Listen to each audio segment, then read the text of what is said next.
The first thing we need to remember is that Jesus was most certainly very dead. Some people think, oh, maybe he actually didn't really die on the cross. We have to remember that the Roman soldiers were professional killers. That's what they did for a living, and especially they were good at killing people who were rebel leaders, which is how they saw Jesus. So there's no question Jesus was very definitely dead. Then the fun starts, because after a comparatively short while, a couple of nights or so, he is found to be very thoroughly alive again.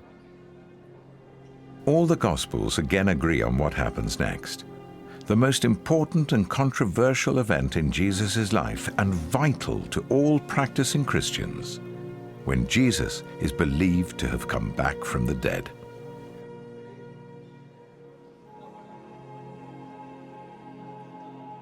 Now after the Sabbath, towards the dawn of the first day of the week, Mary Magdalene and the other Mary went to see the tomb. But the critical thing is this. In the first century, the word resurrection, the Greek word and the Hebrew Aramaic words that they would have used, had nothing to do with going to heaven or that his spirit was still alive or anything like that. The word resurrection is all about bodies. It's about something definitely physical, concrete, actual.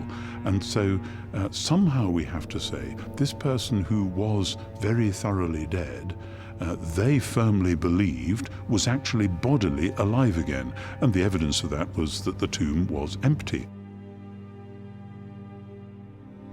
The resurrection is seen by some scholars as a more symbolic event, something that was intended to represent Christianity's rise from the ashes of Jesus' brutal death.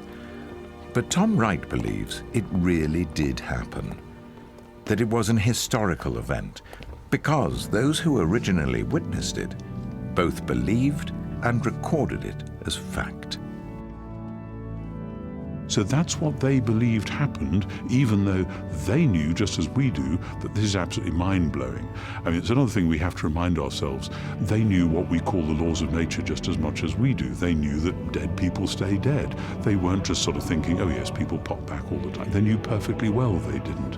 So that for them, this was as much of a shock and of a stupid thing to go around saying as it is for us today. And yet they insisted it has happened, and this is the meaning and the beginning of everything.